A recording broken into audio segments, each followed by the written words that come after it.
place for regular news here in Southern California, Legends Boxing Academy, catching up with Coach Manny Robles. Coach, one of your fighters, Carlos Castro, a 10th round KO victory over Oscar Escandon this past weekend. Talk to us about your fighters, please. It's a good victory, great victory for Carlos Castro. He hadn't fought in over a year. We needed a fight like this. I mean, what better than to get the work in? A good fighter in Escandon, but to be able to get 10 rounds off of that fight and then win it by knockout in the last round. I couldn't have asked for anything better than that. Right. Put a finishing punch on the finishing touch on the fight, being able to get that knockout. It wasn't easy. As you know, Escandon is a tough fighter. He's fought everybody. Right. He's fought some of the best fighters in the division. He's very tough, rugged, strong. He's got a heavy hitter. But Carlos was ready. He was ready mentally and physically prepared for the challenge, and big stage opening fight on the pay-per-view telecast to Manny Pacquiao. I mean, it was great. We couldn't have asked for anything better than that, and more than anything, the victory. And thank God, both fighters are fine. Escandon was able to walk away in one piece, and so was Carlos. And that's what you ask for at the end of the night, is for both fighters to give it their best, but also to be able to go home to their families, which is. Was Carlos the most important thing? Was Carlos surprised of how durable and how tough and rugged Carlos is? We were prepared for 10 rounds. We didn't prepare for 4 or 5 or for a knockout. You prepared for 10 rounds. That's why we work as hard as we do, and that's why he proved it the night of the fight. As the rounds went on, he only got better, and he only got better, and he only got stronger, okay. And that's why he was able to stay consistent and get the knockout at the end of the fight. The first round, Coach, when Carlos got a little bit wobbled, what did you say to him once he came back to the To stay calm, stay relaxed, and not to be overconfident. Don't be overconfident. And we understood. I told him before the fight, hey, this guy's gonna come out with everything. Yeah. So you gotta be ready for it. His last fight, Escandon won by knockout in the first round. Yeah. You know what I mean? Exactly. The kid was undefeated, and he knocked him out with the body shot in the first round. So he came in with the same mentality into this fight, and Carlos got caught with a big left hook to the chin, and he was able to take it and survive thanks to the preparation and the great shape that he was in. But anything is boxing, man, especially at this level. Anything can happen, so you got to be ready. Oscar Escandon, he has fought the likes of Russell, Gary Russell, Nayan Bayard, Brandon Figueroa. He won an interim championship fight. Did Carlos have a little bit of trouble adjusting to his height?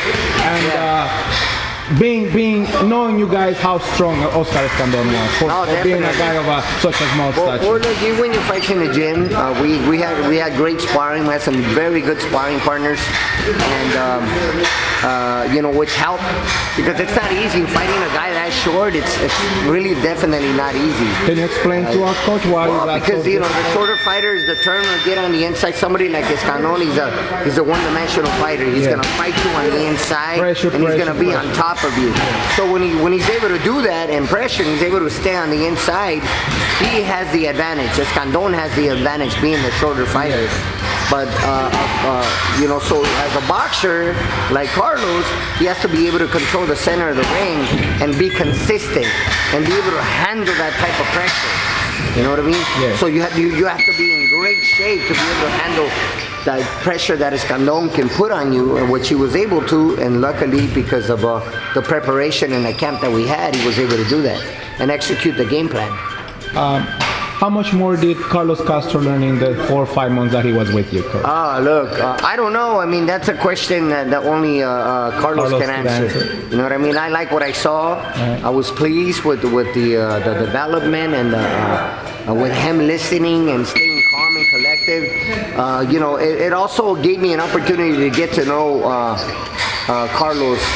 One thing is the gym, one thing is training, another thing is being under the big lights and the fight. How did he handle it? I think he handled it very well. I mean, you saw the outcome, you saw his performance. He weathered the storm in the beginning, and then in the later rounds he was able to take control of the fight and get the knockout, get the stoppage later on. Okay. One question, Coach. This fight was fought at 100 and like a catch weight 126 fight. Carlos is ranked number 1 by the WBC in 122 pounds. What is the next move for Carlos? 122 or 120? Look, either way. I mean, right now we put ourselves in a position. He won the WBC Intercontinental title. Yeah. So now that puts Carlos in a position to either, more than likely, he's going to get ranked in 126 after winning this title, because that's what they're for. Yes. So more than likely, he'll be ranked at 126 and now 122. So if they give us an opportunity at 122, we'll take it. If they give us an opportunity at 126, we'll take it as well. You know, either or. But I would like to see him. I mean, in a perfect scenario, in a perfect situation, I would like to see him win a world title at 126, get a couple of title defenses if possible, and then move up to 122, and then move up to 126.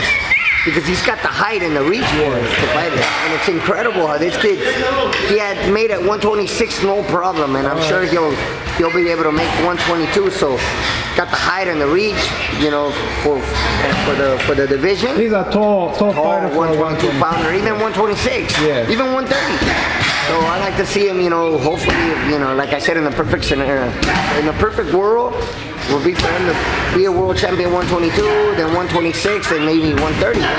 All right, so all those current world champions out there, guys, I know I'm asking, AJ Magdaliev, Brandon Figueroa, Stephen Falcon, at 126, Gary Russell, you have Emmanuel Navarrete. That's so right. Everybody, you guys all take a shot. If they give us the opportunity, we'll take it. You know, I know I'm asking for a lot, you know, but he's in a position, and he proved he's worthy of fighting for a world title after Saturday night. So, you know, if one of the, with all due respect, if one of the world champions out there, if they give us an opportunity, you know, we'll take it, man.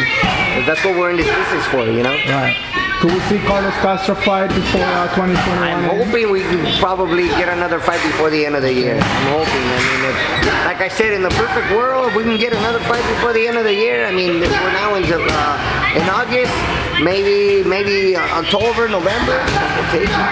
So now that's what he needs. He needs activity. Yeah. So now he doesn't need to sit out for another year and a half. No. Which that's what happened with his last promoter. Yes. Now that we're with PBC, we're looking for bigger and better, you know, opportunities and situations if they present themselves. Right, which was that was my next question. Now that Carlos is fighting under the PBC banner, there are so many 122, 126 fighters fighting for PBC. TGB to be you know, TGB promotions. And, TGB, there you go. And you know, they give us obviously along with PBC and the rest of the team, and they give us an opportunity. We'll be extremely grateful, and we'll take advantage of it, which is this is what we're here for. You know, that's one thing I got to tell you is I'm proud of Carlos, because you know, we've been together for pretty much 5 months. Yes. And besides that, you know, the fact that the matter is that he hadn't fought for pretty much a year and a half, going on 2 years, but the kid is so disciplined. He's always in the gym, always training, always staying ready, and that's how we were able to, you know, get the result that we got Saturday night. There you go. Thank you very much, Coach. Those are the words of Coach Manny Robles, congratulating his fighter Carlos Castro, an exciting, victorious win over Oscar Escandon this past weekend. He's taking on any takers, any world champions out there. Thank you very much, Coach.